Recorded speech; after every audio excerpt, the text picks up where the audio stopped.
Amém.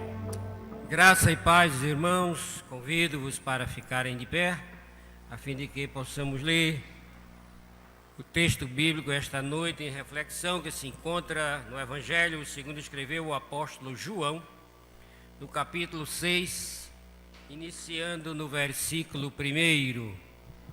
João, capítulo 6, iniciando no versículo 1. A epígrafe da leitura é a multiplicação de pães e peixes. Depois destas coisas, atravessou Jesus o mar da Galileia, que é o de Tiberíades. Seguia-o numerosa multidão, porque tinham visto os sinais que ele fazia na cura dos enfermos. Então subiu Jesus ao monte e assentou-se ali com os seus discípulos. Ora, a Páscoa dos judeus estava próxima. Então Jesus, erguendo os olhos e vendo que grande multidão vinha ter com ele, disse a Filipe: onde compraremos pães para lhes dar a comer? Mas dizia isto para o experimentar, porque ele bem sabia o que estava para fazer. Respondeu-lhe Filipe: não lhes bastariam 200 denários de pão para receber cada um o seu pedaço? Um de seus discípulos, chamado André, irmão de Simão Pedro, informou a Jesus: está aí um rapaz que tem 5 pães de cevada e 2 peixinhos. Mas isto que é para tanta gente? Disse Jesus: fazei o povo assentar-se, pois havia naquele lugar muita relva. Assentaram-se, pois, os homens, em número de quase 5.000. Então Jesus tomou os pães e, tendo dado graças, distribuiu-os entre eles, e também igualmente os peixes, quanto queriam. E quando já estavam fartos, disse Jesus aos seus discípulos: recolhei os pedaços que sobraram, para que nada se perca. Assim, pois, o fizeram, e encheram 12 cestos de pedaços dos 5 pães de cevada que sobraram aos que haviam comido. Vendo, pois, os homens o sinal que Jesus fizera, disseram: este é verdadeiramente o profeta que devia vir ao mundo. Sabendo, pois, Jesus que estavam para vir com o intuito de arrebatá-lo, para o proclamarem rei, retirou-se novamente sozinho para o monte. Este é o Evangelho do Senhor. Louvado sejas, ó Cristo. Continuemos louvando ao Senhor, enquanto o nosso arcebispo se dirige ao púlpito. Não consigo ir além do teu olhar. Tudo que eu consigo é imaginar a riqueza que existe dentro de você. O ouro eu consigo só admirar, mas te olhando eu posso a Deus adorar. Sua alma é um bem que nunca envelhecerá. O pecado não consegue esconder a marca de Jesus que existe em você. O que você fez ou deixou de fazer não mudou o início, Deus escolheu você. Sua realidade não está naquilo que você possui ou que sabe fazer. Isso é mistério de Deus com você. Você é o espelho que reflete a imagem do Senhor. Não chore se o mundo ainda não notou. Já errou bastante, Deus reconheceu o seu valor. Você até será, mas não é o que o outro dia fez. Se você desistir, Deus não vai desistir. Primeiro está bem, pra te levantar se o mundo te fizer.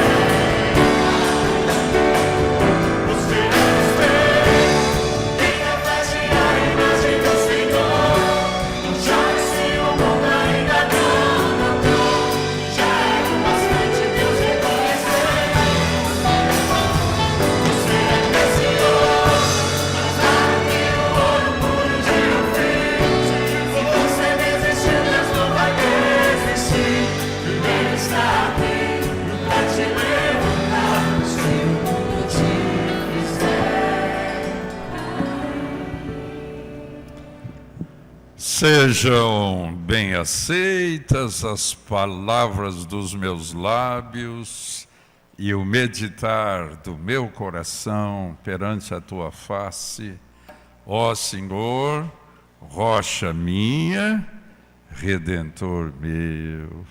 Podeis sentar.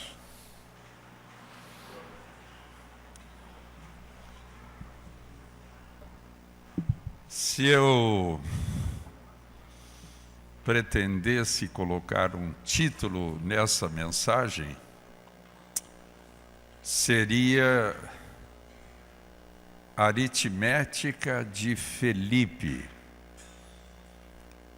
que foi um dos apóstolos de Jesus Cristo e teve participação desse milagre aí, da multiplicação dos pães. Aritmética de Filipe. Esta aritmética dele é muito semelhante à nossa, mas muito diferente da aritmética de Jesus. A aritmética de Filipe é simples. É assim: 5 mais 2 é igual a 7.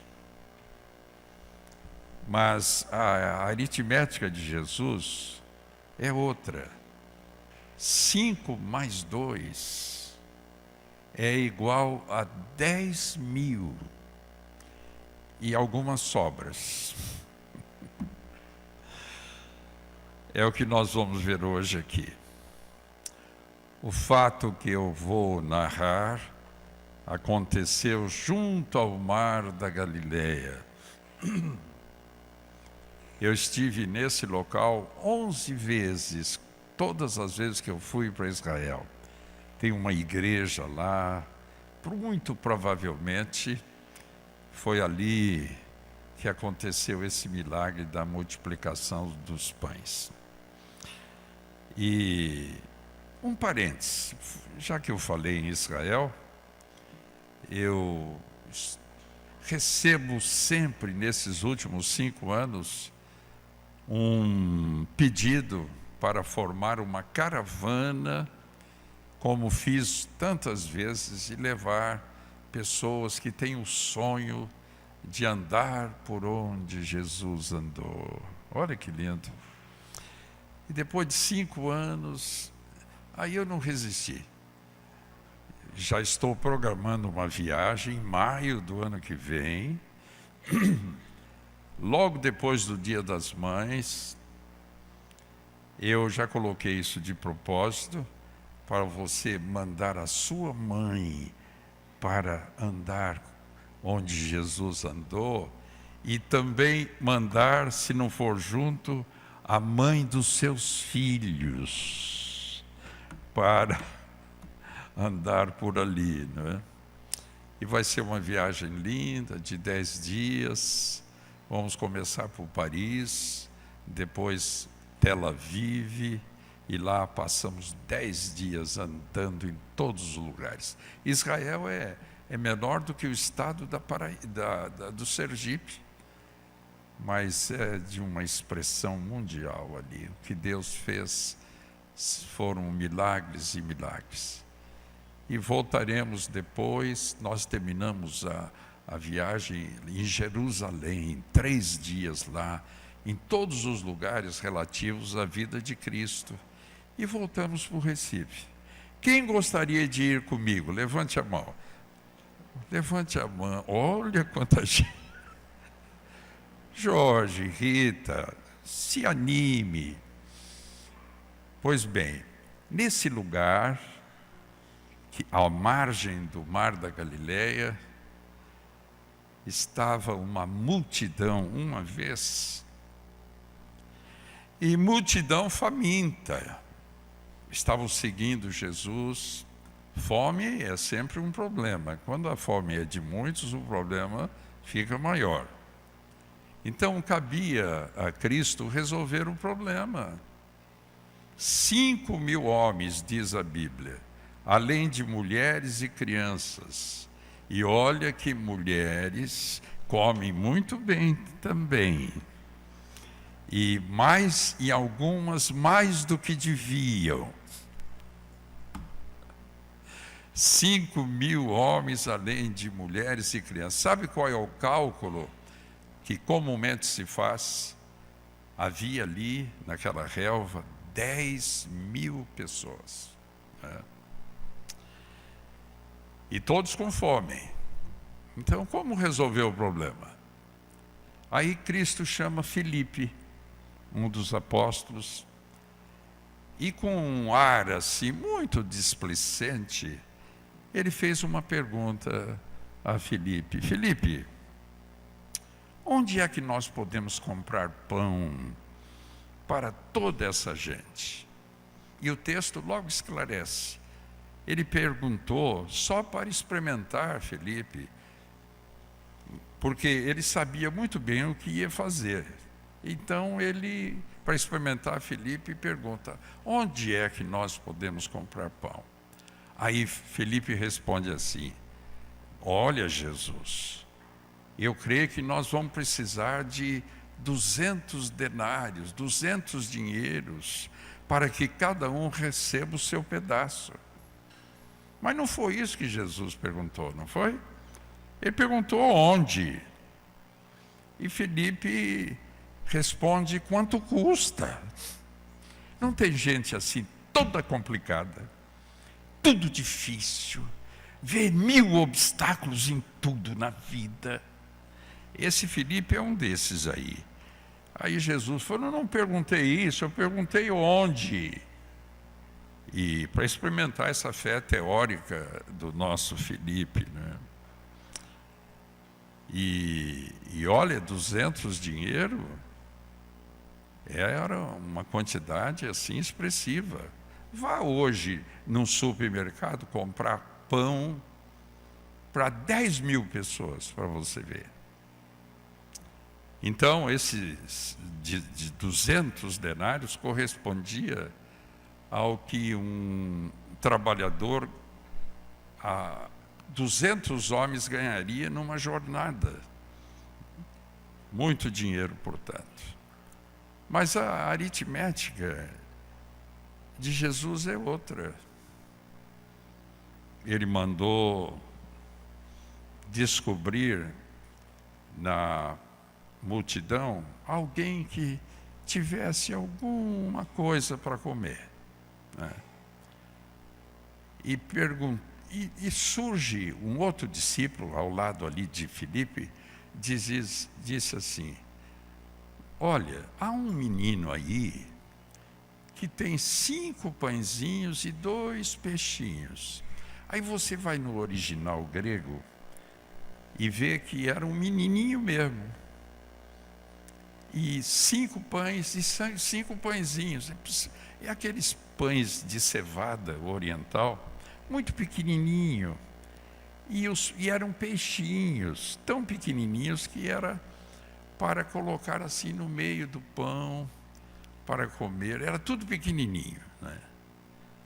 Aí André diz: tem esse menino aí. Aí André também complica e diz: mas o que é isso para tanta gente? Ele só via problema também, isso. André, olha, e quando Felipe soube, através de André, que havia esse menino com 5 pãezinhos, 2 peixinhos, ele disse para Jesus: Jesus, há um menino aí que tem esses 5 pãezinhos, 2 peixinhos. Aí Jesus diz: então peça que esse menino traga esses pães e peixes. E foram atrás do menino. O menino não sabia por que Jesus queria os pãezinhos dele e os peixes. Era o lanche que sua mãe havia preparado para aquele dia para ele, né? Ele não sabia se Jesus queria comer o seu lanche ou repartir o lanche com os discípulos, ele não sabia. A única coisa que ele sabia, que era Jesus que estava pedindo. Ele deixou de comer o seu lanche e entregou 5 pãezinhos, 2 peixinhos para Jesus. Olha, esse menino nos dá uma lição maravilhosa. Jesus está sempre pronto para fazer milagres extraordinários na nossa vida. Mas Jesus tem um estilo que não muda. Ele sempre precisa de matéria-prima para fazer milagre na nossa vida, não é? A matéria-prima sempre é uma concessão nossa, concessão do ser humano, é uma doação nossa, é uma oferta nossa, é sempre o desejo do ser humano de ajudar, de repartir, de servir. Essa é a matéria-prima que Jesus requer para fazer milagres na nossa vida. Agora, tem uma coisa. Se é que Jesus que pede, a gente entrega. Foi isso que o menino nos ensinou. A gente não fica perguntando assim: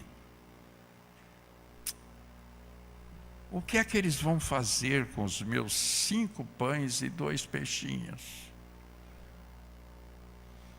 Será que eles vão usarem os meus pães e peixinhos? Como é que eles vão usar? O menino nos ensina aqui, se é Jesus que pede, a gente entrega. E se alguém usar mal os 5 pãezinhos e 2 peixinhos, vai prestar conta a Jesus.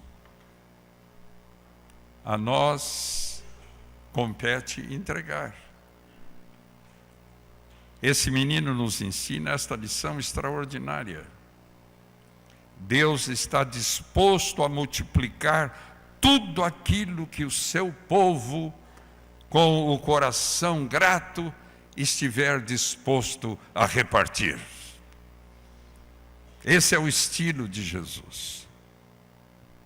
Que eu e você sejamos como este menino, e você vai ver milagres acontecendo na nossa vida. É assim que Deus requer para fazer milagres conosco.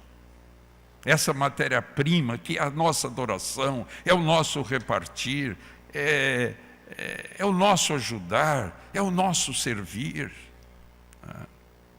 A Bíblia fala coisas interessantes sobre o dar.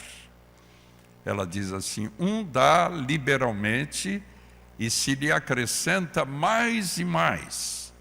Outro poupa mais do que é justo e se empobrece. E a Bíblia remata: é a bênção do Senhor que enriquece. Em face disso, ela aconselha: lança o teu pão sobre as águas, porque depois de muitos dias o acharás. Que quer dizer, faça o bem hoje, ele volta para você. Faça o mal hoje, e ele vai ter o mesmo destino. Pois bem, com tão pouco Jesus alimentou aquela multidão. Alimentou-a sem enganar o estômago de ninguém. Todos comeram, ficaram saciados. Diz o Evangelho que ainda sobraram 12 cestos cheios de pedaços de pão. Eu tenho a impressão, e isso é a interpretação minha, por que 12 cestos?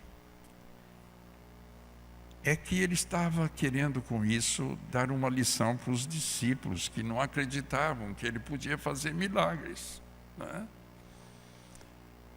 Eu penso que Jesus disse: olha, tem 12 cestos aí, eu vou dar como tarefa vocês carregarem na cabeça esses 12 cestos cheios, para que vocês aprendam a confiar em mim, que eu tudo posso.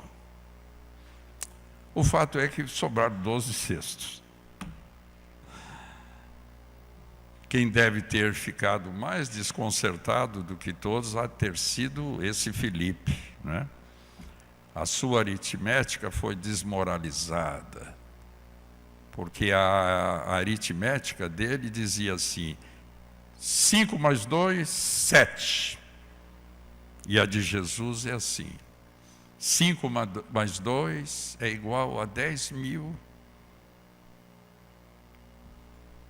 E muita sobra. O intuito de Jesus, além de matar a fome daquele povo, foi ensinar uma lição muito útil a todos nós aqui. Olha, se você aprender isso hoje, você vai começar a ver milagres em você. A lição é esta: o homem soma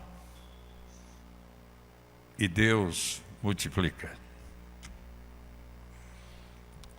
O homem soma 200 dinheiros e Deus multiplica 5 pães e 2 peixes. A Bíblia diz assim: o pouco com Deus é muito, né? E o que o homem soma não dá nunca, está sempre faltando. Como não dariam aqueles 200 dinheiros propostos por Filipe? Agora, mas o que Deus multiplica dá sempre, dá e sobra, como aconteceu com 5 pães e 2 peixes. Agora, existe uma condição para que Deus multiplique as coisas nas nossas vidas. Preste atenção.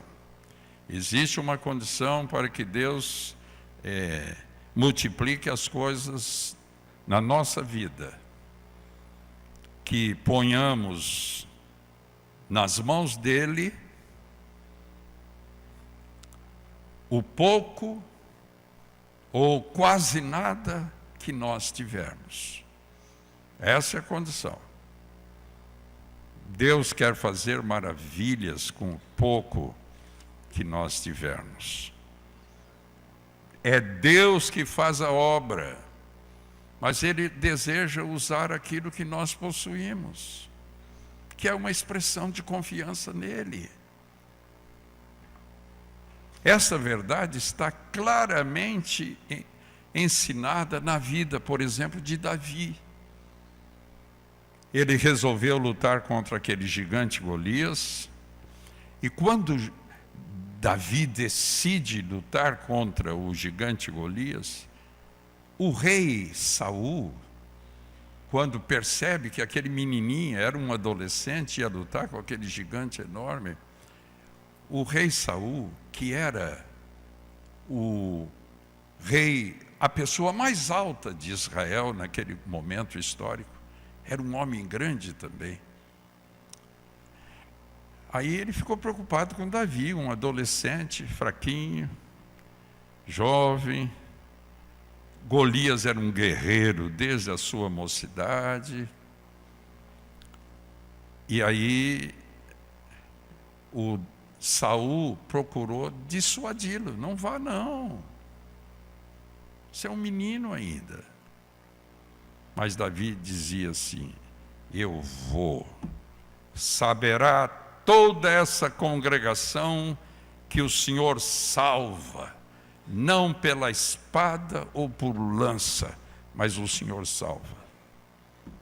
E Saul, percebendo que ele ia mesmo, ele estava disposto, ele preocupado, chamou Davi, vestiu Davi com as vestes dele, que era um homem enorme, o Saul, pôs-lhe sobre a cabeça um capacete de cobre, vestiu-o de uma couraça, deu-lhe uma espada imensa para Davi. E Davi, com aquela coisa toda no corpo, tentou andar, achou tudo aquilo muito pesado, incômodo. Ele disse: não, Davi, não, Saul, eu vou tirar tudo isso. Davi queria lutar com aquilo que era seu, a saber, a funda e as pedras. Era uma espécie de estilingue aqueles dias. Eu fico impressionado com a simplicidade comovedora de Davi. Agostinho, que foi o bispo de Hipona no 4º século da era cristã, ele comentou esse fato assim, olha que beleza. Davi desejava ir à batalha com a arma mais leve possível, forte no Senhor e não em si mesmo, armado não com aço, mas com fé. E quando Golias aproximou dele, ele disse: tu vens a mim com espada, com lança, com escudo, eu, porém, venho a ti em nome do Senhor dos Exércitos, do Deus das tropas de Israel, as quais você tem desafiado. Venha. E diz o texto que Davi pegou uma pedra, meteu a mão no alforje, e com aquela funda atirou aquela pedra e feriu Golias na testa. E ele cai. E logo ele sobe em cima, corta a cabeça dele. Qual é a lição disso? Parece muito significativo o fato que Davi não desprezou aquilo que tinha, embora parecesse algo insignificante. Um alforje, uma pedra. Davi colocou nas mãos de Deus o pouco que tinha. É isso que Deus quer fazer maravilhas conosco também, com o pouco que nós tivermos. Eu vou dar um outro exemplo. Quando Deus ordenou Moisés que libertasse aquele povo lá da escravidão no Egito, olha, Moisés ouviu que ele ia libertar o povo, ele ficou vacilante, começou a inventar história, dizendo que era gago, não queria ir, era pusilânime, tíbio, medroso, e diante daquela grandeza da obra que ultrapassava as suas forças, ele criou 1000 obstáculos para não aceitar. Mas Deus queria dar uma lição para ele. Deus olhou para Moisés e disse: Moisés, o que é que você tem nas mãos? Ele olhou, era um cajado, uma vara, como tantas outras varas lá do deserto. Aí Deus disse assim: lança essa vara no chão. Lançou. A vara se tornou uma cobra enorme.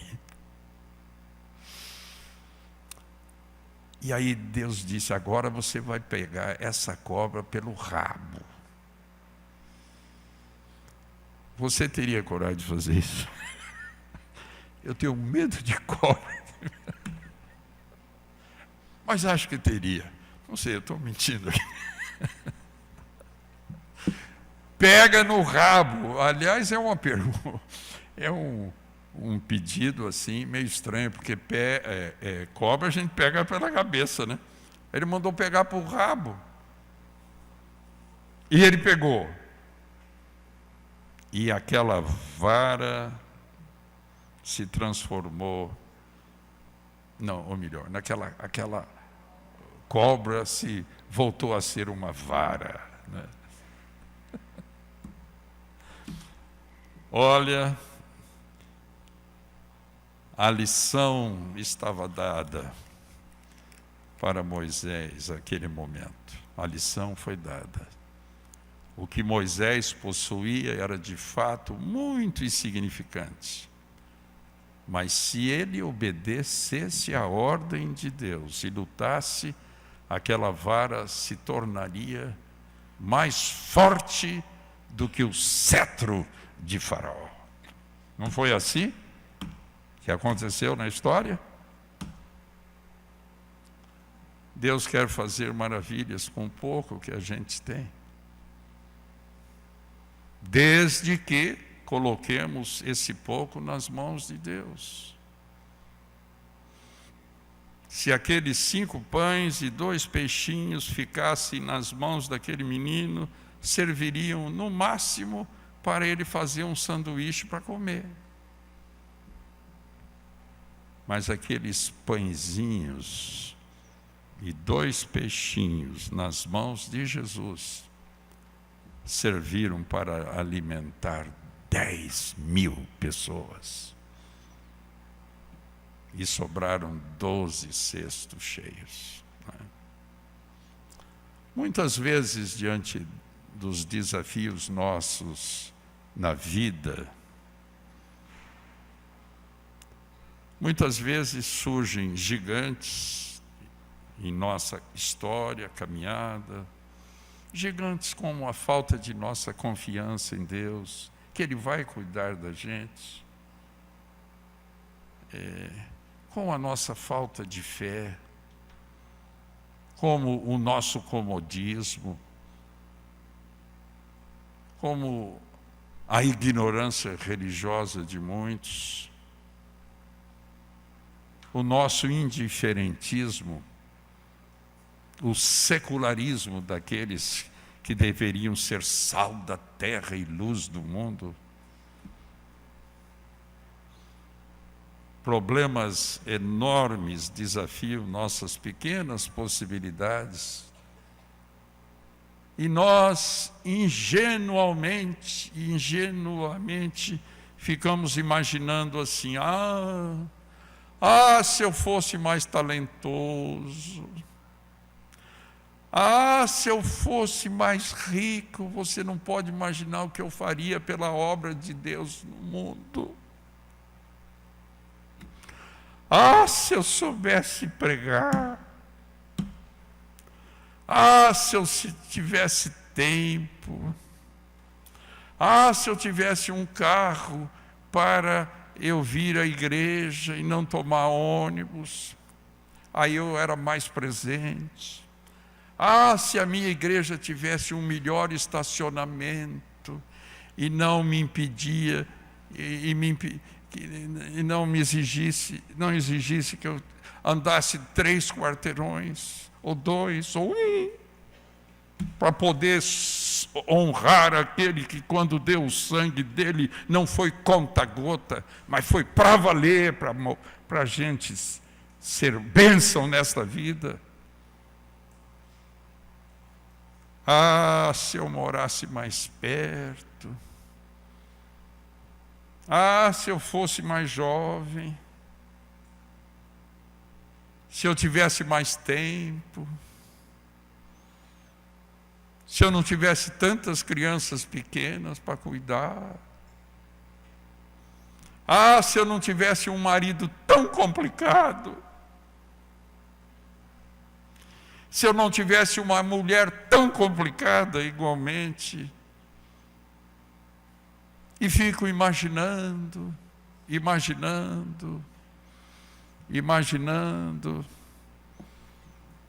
a vida passa nesse deserto frio das imaginações. Nunca chegamos a ser bênçãos. Nunca realizamos coisa nenhuma para valer, para a obra de Deus, para essa sociedade tão doente, tão enferma, tão pecadora.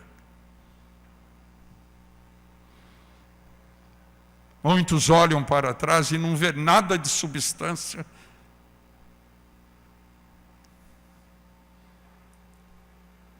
Vamos nos lembrar aqui que a pergunta que Deus nos faz hoje aqui nessa mensagem é essa: o que é que você tem nas mãos para eu fazer maravilhas na sua vida? Davi tinha uma funda, um estilingue. Moisés tinha uma vara. Os discípulos tinham 5 pãezinhos e 2 peixinhos. E com essas insignificâncias colocadas corajosamente a serviço de Deus, Davi venceu Golias, Moisés libertou o povo de Deus da escravidão e os discípulos alimentaram 10.000 pessoas. E você? Essa pergunta é para você. E você, o que é que você tem nas mãos para eu fazer maravilhas em você?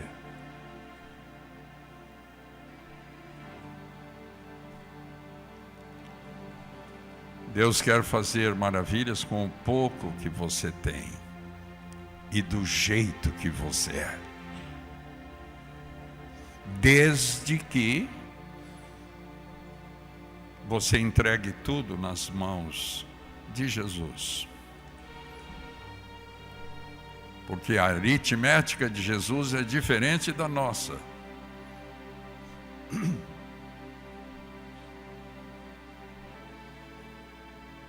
Um dia, Jesus olhou para uma viúva muito pobre e perguntou: o que é que você tem nas mãos? Ela disse: eu tenho 2 moedinhas só, mas é tudo que eu tenho. E ela ofertou essas moedas, e esse gesto desta mulher tem sido uma constante inspiração para os cristãos de todas as épocas. O que é que você tem nas mãos? Um dia Jesus, olhou para uma mulher, Dorcas, que mora lá em Israel, morava bem pertinho de uma cidade chamada Lida, nos tempos de Pedro. Lida hoje é a nossa Tel Aviv. E colada a Tel Aviv tem uma cidade chamada Jope. É como Recife e Olinda. Recife, Tel Aviv e Olinda, Jope.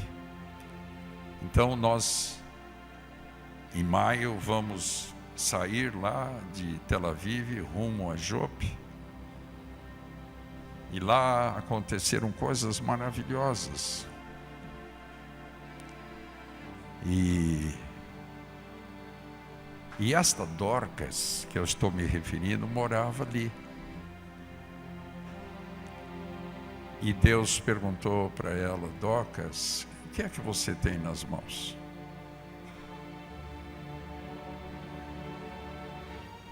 Ela disse: eu tenho agulhas e linhas. Aí o Senhor disse: então cuide dos meus filhos pobres de Jope. E Dorcas costurou, agasalhou as necessidades de todos os pobres daquele momento. Até hoje, Dorcas é um exemplo magnífico para uma mulher cristã. Interessante que essa Dorcas morreu. Eu sempre vou lá onde tem uma igreja em cima, onde ela morreu. E Pedro estava ali, uns 3 quarteirões longe. Quando soube que ela morreu, Pedro foi lá, no caixão, e disse: Dorcas, levanta. E ele ressuscitou Dorcas. E viveu muitos anos servindo aquela população pobre. E você? O que é que você tem nas mãos? Que Deus mexa com você. Desinstale você. Para ser luz nesse mundo. Sal, fermento. O que é que você tem nas mãos?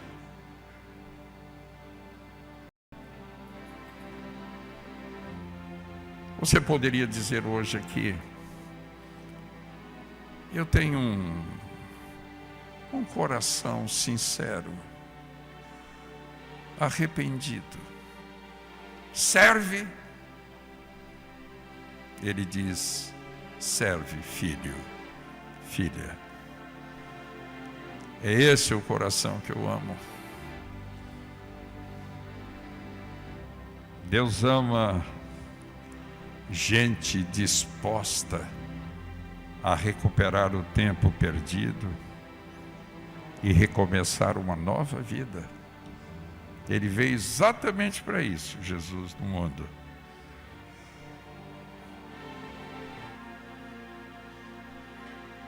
O que é que você tem nas mãos?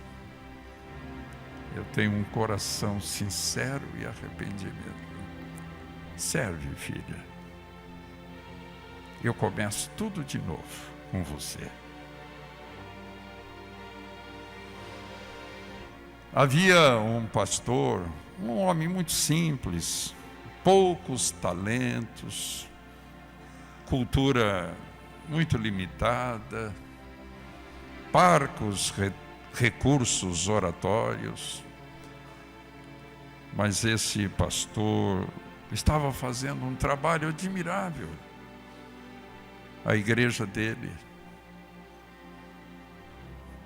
E perguntaram: qual é o segredo seu, pastor?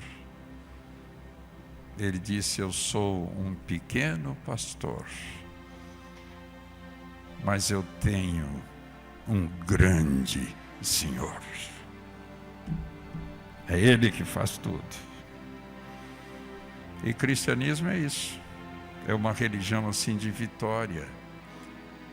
E nós vivemos o cristianismo quando, em face de todos os problemas, nós dizemos como Paulo: mas em todas essas coisas somos mais que vencedores por aquele que nos amou.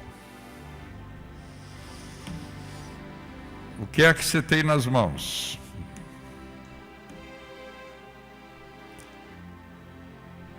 Eu já queria esse louvor aqui, bem já perfilado, rápido, para a gente... vai ser um louvor aqui. Então, enquanto nós louvamos, se você deseja oferecer esse coração, assim, sincero e arrependido, venha orar aqui comigo na frente, aqui. E esta parte aqui em cima, aqui. Enquanto louvamos, pode se aproximar.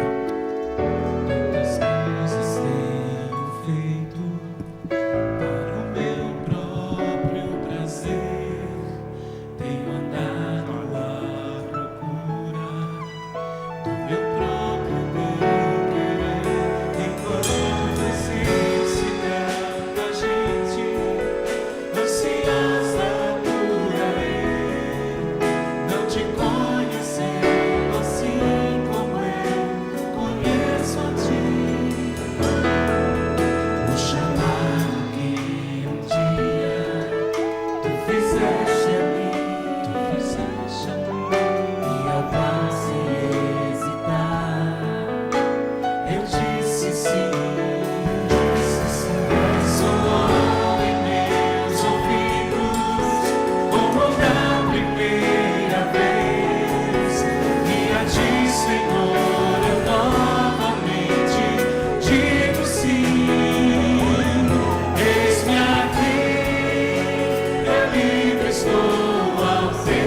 vou.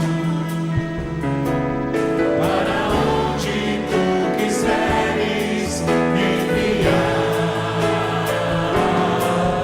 me coloco submisso a ti, Senhor, para o teu querer em mim realizar. Eis-me aqui, eu livre estou aos teus dispor. Para onde tu quiseres me enviar, me coloco submisso a ti, Senhor, para o teu querer em mim realizar. Vale também ficar em pé. Fecha os olhos. Senhor, nossa vida te pertence. Tudo vem de ti e do que é teu tu damos de volta, Senhor. Queremos ser fiéis no pouco, porque sabemos que cada um de nós contigo é maioria. Sabemos que o pouco contigo é muito, Senhor. Entregamos nosso coração, tudo que somos, o pouco que temos, para que tu faças maravilhas. Torna-nos aptos e prontos, Senhor, para te servir. Ajuda cada um de nós aqui a sermos fiéis, para que tu possas realizar maravilhas na vida de todos nós, para que possamos ouvir aquelas palavras de aprovação lá da parábola dos talentos, aquele homem fiel que recebeu de Jesus esta afirmação: muito bem, servo bom e fiel. Foste fiel no pouco, sob o muito colocarei, entra no gozo do teu Senhor. Tu conheces cada coração aqui, Pai. Venha, Senhor, com uma bênção especial para cada filho teu.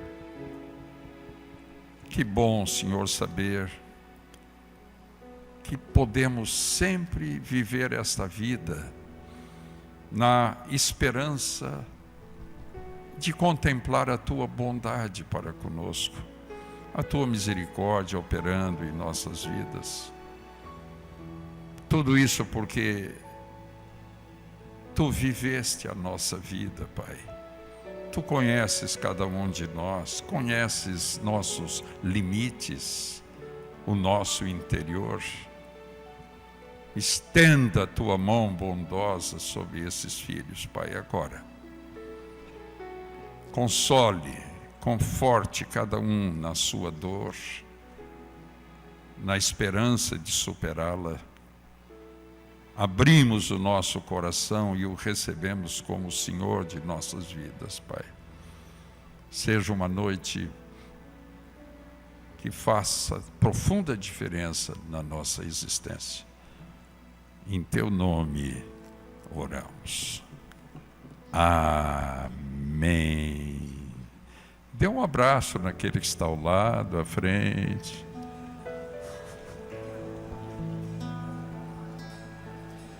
O chamado que um dia tu fizeste a mim, e ao qual sem hesitar eu disse sim, ressoou em meus ouvidos como da primeira